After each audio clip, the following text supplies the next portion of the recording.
Pace bene. Bagaimana seorang perempuan bernama Mercy Kelleher memutuskan dengan mantap, saya mau menjadi Katolik. Teman-teman yang baik, belakangan ini saya banyak berbicara tentang konversi. Kalau mengikuti video-video di channel ini, kamu akan menemukan di awal, saya sudah katakan, ternyata perpindahan agama teristimewa menjadi Katolik adalah isu yang penting dan mendasar dalam kehidupan kekristenan. Orang-orang Kristen pertama itu menjadi Kristen bukan karena terlahir di keluarga Katolik dan dibaptis ketika anak-anak, bukan. Tetapi dari konversi. Setelah sebelumnya entah dia tidak beragama, entah dia memeluk agama yang tidak percaya pada Allah yang satu, entah dia percaya pada Allah yang satu tetapi tidak percaya pada Kristus. Nah, mereka ini setelah mendengarkan pewartaan masuk ke dalam gereja Katolik. Ada yang berkata, oh nggak usah bahas ini, bahasalah tentang firman katanya. Kalau kamu mau memberi makan anak itu daging ayam, tidak harus juga daging ayamnya bulat-bulat. Saya pikir begitu ya. Bisa juga dengan bakso atau dengan kaldu atau dengan berbagai cara. Saya menduga, mudah-mudahan benar yang saya katakan bahwa mengemas dalam cerita semacam ini bisa membantu kita memaknai ternyata ada yang berharga yang dicari orang di kekatolikan. Nah, dan kita mau memakai sudut pandang orang lain untuk melihat bagaimana kekatolikan ini memberi inspirasi, gitu ya. Nah, itu yang pertama. Yang kedua, ini sebenarnya yang lebih mendasar, bagaimana perempuan dalam proses hidupnya berkonversi, berubah keyakinannya dalam perjalanan waktu. Dan dalam hal ini menjadi Katolik. Perempuan. Nah, mengapa perempuan saya garis bawahi? Saya mencoba menemukan teladan yang nyata, katakanlah nyata, biblis dari perjanjian baru, dan saya menemukan kisah hidup Lydia. Dalam kisah para rasul kita temukan itu. Bagaimana dia setelah mendengarkan kehadiran Paulus dan rekan-rekan, dia ikut mendengar bersama perempuan-perempuan lain, dia berkata, saya mau dibaptis. Dan dia dibaptis dengan seluruh isi rumahnya. Dan dia menjadi Kristen. Dia orang yang kaya, perempuan. Dan bahkan meski diragukan, dikatakan ini adalah kisah pertama di mana seorang Eropa dibaptis menjadi Kristen. Dan perempuan. Nah, bisa diperdebatkan, benarkah ini kisah pertama yang tertulis? Yang tertulis ya. Secara praktis bisa saja banyak, secara sporadik terjadi pewartaan. Tetapi yang tertulis di kitab suci di Eropa sesuai dengan perjalanan Paulus adalah Lydia. Bisa diperdebatkan tentang ini. Oke, kita bicara sedikit tentang Marsi Kelleher yang saya di awal katakan tadi. Dia berasal dari keluarga Kristen, Baptis, Reform Baptis, aliran itu ya.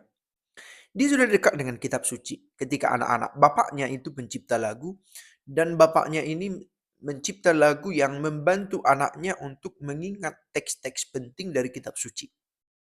Dan itu biasa juga terjadi ya, bagaimana di sekolah minggu kadang kita diajari lagu yang terdengar familiar tetapi teksnya diubah menjadi hafalan-hafalan tentang daftar kitab suci misalnya. Nah, seiring berjalannya waktu, dia terus mencari apa itu Tuhan, apa itu percaya kepada Allah, apa itu berdoa, dan segala macam. Usia 13-14 tahun, dia merasa beruntung karena memiliki seorang guru sekolah minggu yang membimbingnya berpikir secara kritis tentang iman. 13-14 tahun. Jadi saya pikir ini sekitar SMP ya. Kita tidak bisa menganggap sepele pertanyaan-pertanyaan SMP tentang imannya. Kita lihat sekurang-kurangnya dari kisah Marsi Kelleher ini, kita tahu bahwa di usia itu sudah masuk juga masa di mana seseorang berpikir tentang iman. Kita tidak bisa berhenti pada jawaban-jawaban yang sederhana, ya sudahlah, banyak berbuat baik sama temanmu ya, itu yang Tuhan inginkan. Tidak cukup juga itu. muncul pertanyaan-pertanyaan kritis tentang teologi, tentang siapa itu Tuhan, mengapa Tritunggal, yang kita harus mempersenjatai, membekali diri untuk menjawab pertanyaan anak semacam itu. Ada putra yang datang dari Bapa, ada Roh Kudus yang datang dari Bapa dan Putra. Putra datang dari Bapa, datang di dunia dalam rahim, lewat rahim seorang wanita, manusia bernama Maria. Nah, hal semacam ini, bagaimana ini kita coba sampaikan kepada anak-anak. Tritunggal, satu dalam konsep keallahannya, tiga dalam cara hadirnya.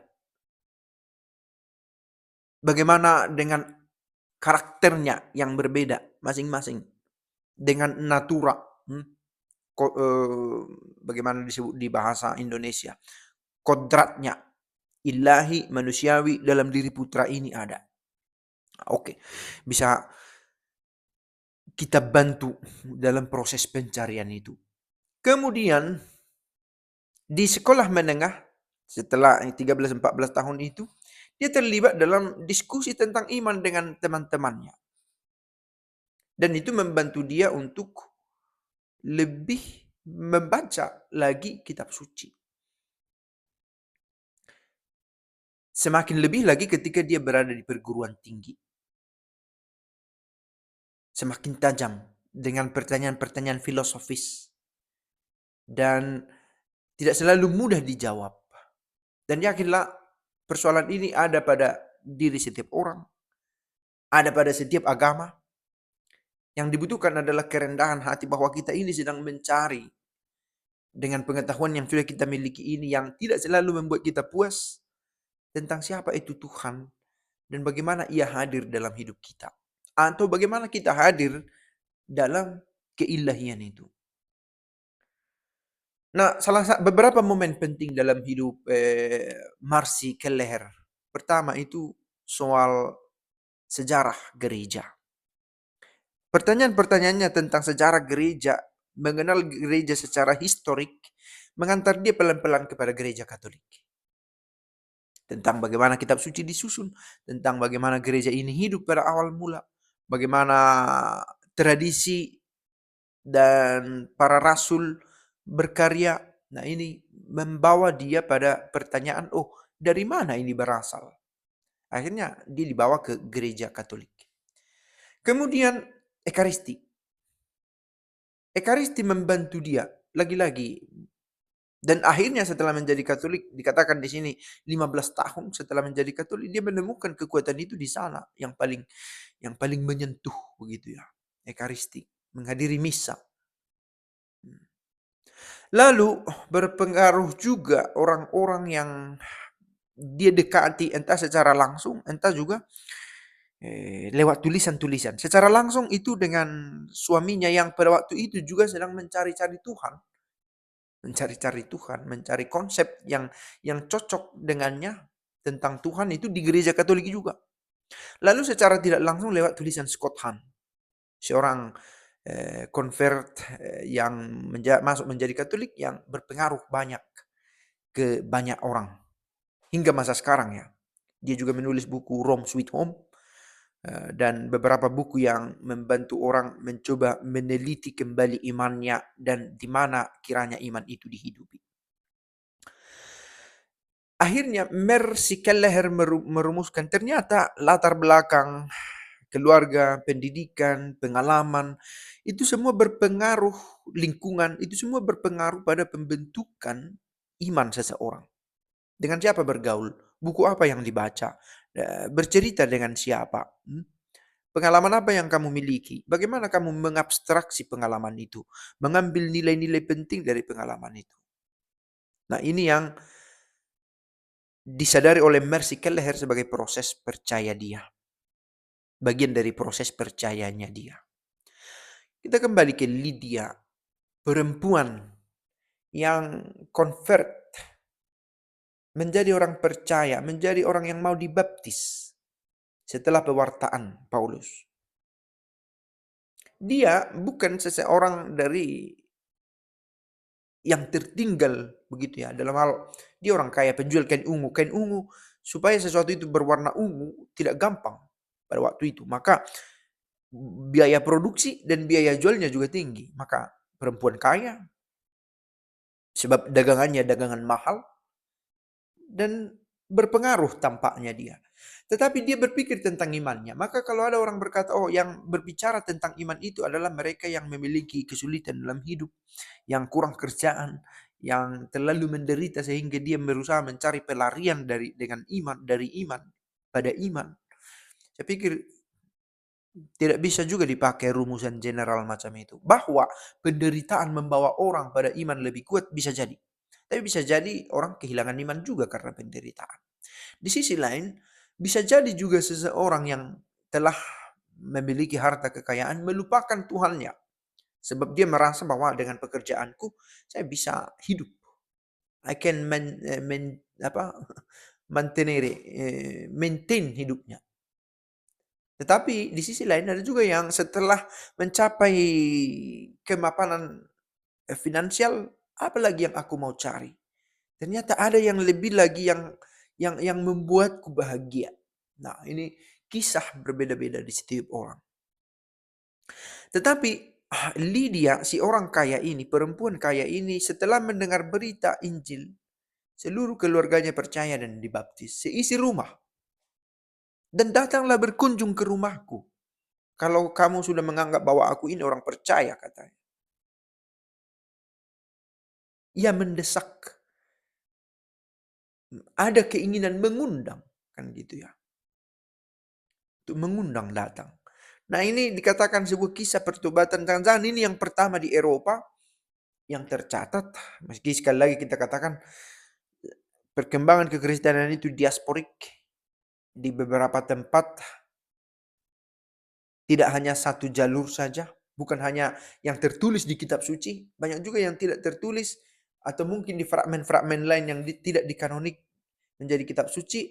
Tercatat juga pertobatan-pertobatan. Tetapi pantas dicatat salah satu kisah yang notable, pantas dicatat adalah seorang perempuan ini. Nah, kita mau melihat lagi Mercy Kelleher, ada Lydia sebelum-sebelumnya, dan sekarang bagaimana konversi ini berlangsung. Karena ini adalah bagian penting dari kekristenan itu bisa bertahan. Dan bagaimana seorang perempuan memiliki keberanian juga untuk mengatakan, oke, saya convert. Nah, ini satu refleksi bagi kita. Atau anak perempuan kita, anak perempuanmu, atau saudarimu, dalam proses convertnya bagaimana. Nah, barangkali isu ini bisa kita bahas lagi lebih detail tentang perempuan dan konversi iman.